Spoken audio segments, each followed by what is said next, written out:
Welcome back to the science behind massage, where we explore how the hands-on traditions of bodywork stand on a strong foundation of physiology and clinical science.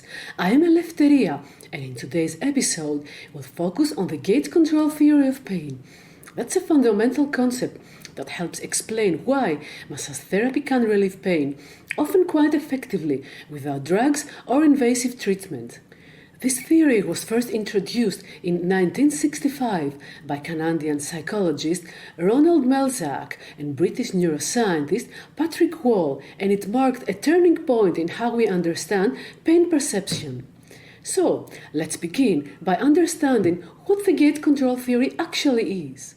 Well, at its core, this theory proposes that pain is not a straightforward message sent from the body to the brain like a wire conducting electricity. Instead, it's modulated, turned up or down, by a kind of gate located in the spinal cord, specifically in the dorsal horn of the spinal cord. Let's see what all that is. The dorsal horn of the spinal cord is a region located at the back, that is the posterior, part of the spinal cord's gray matter. It's one of the first places where sensory information from the body is processed before it is sent up to the brain. This includes sensations like pain, temperature, touch, and pressure. This is where the gate of the gate control theory is thought to be located. This gate determines how much of the pain signal is allowed to pass through the brain and be consciously perceived. To make it simpler, imagine your spinal cord like a two-way road.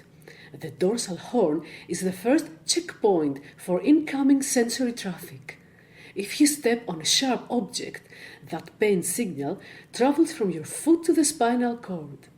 Once it reaches the dorsal horn, your body decides whether to let the full message through to your brain or tone it down by using other signals, like rubbing the area. That's why rubbing your toe after bumping it, it can make you feel better. It actually activates the larger touch fibers that help close the gate in the dorsal horn. Let's stick with that example. Let's say you stub your toe. That mechanical damage to tissues stimulates nociceptors. Those are sensory nerve endings that detect harmful stimuli. These nociceptors send electrical impulses via small diameter nerve fibers, primarily A delta and C fibers, towards the spinal cord.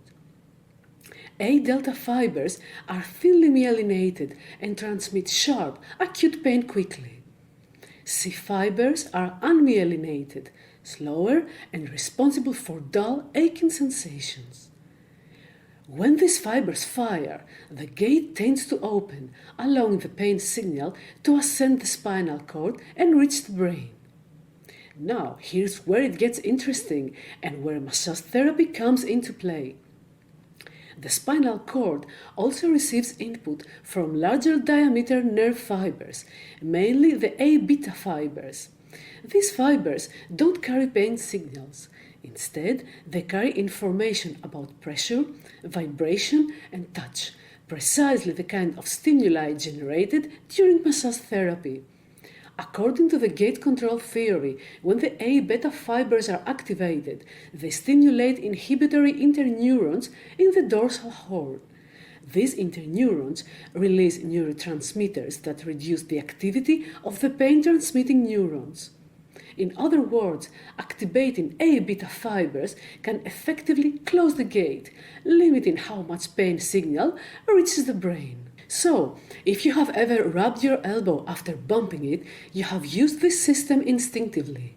That soothing touch sends input through the A beta fibers, modulating the sharp pain by temporarily closing the gate at the spinal level.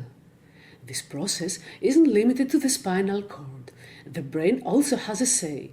The thalamus, periaqueductal gray, and anterior cingulate cortex are areas involved in pain perception and modulation. These structures help interpret the incoming signals and influence the gate mechanism through descending pathways. Neurotransmitters like serotonin, norepinephrine, and endogenous opioids, such as endorphins and enkephalines, can enhance the inhibitory effect and further reduce the sensation of pain. Massage has been shown to stimulate the release of some of these neurotransmitters, contributing to its analgesic effects. Let's pause a moment and look at what happens physiologically when someone receives a massage. As pressure is applied to the skin, mechanoreceptors are activated. These are the specialized sensory receptors responsible for detecting touch and stretch. These mechanoreceptors send signals through the A-beta fibers to the spinal cord.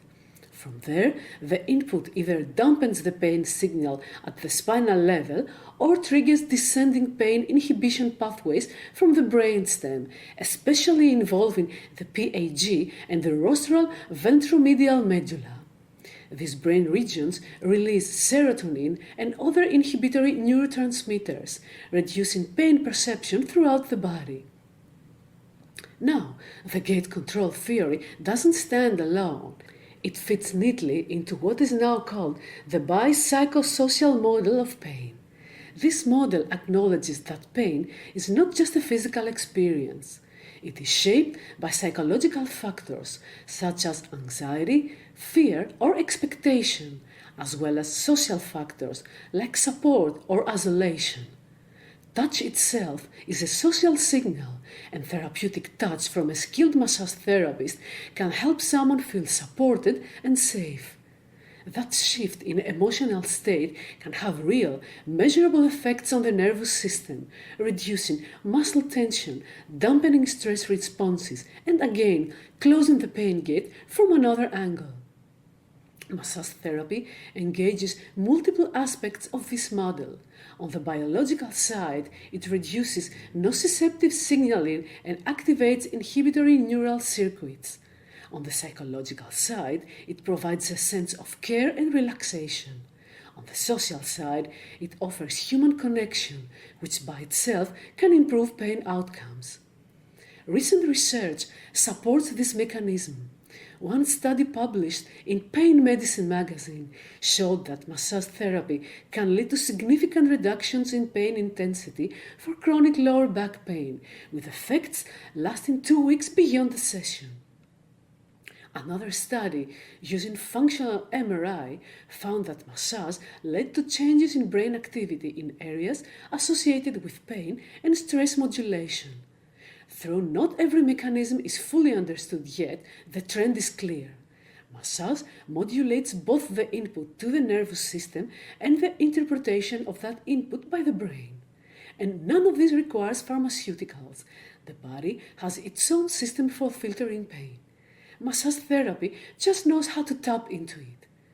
So, the next time you're on the table and a therapist is applying steady pressure along your spine or kneading your shoulders, remember, those hands are doing more than just moving muscle.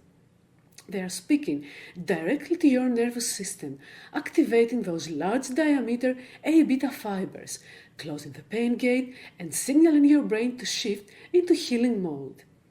And if you're curious to explore more about how massage works and how to apply it safely and effectively, whether you're a student, practitioner, or just interested in all that, I invite you to check out my books on massage and bodywork on Amazon.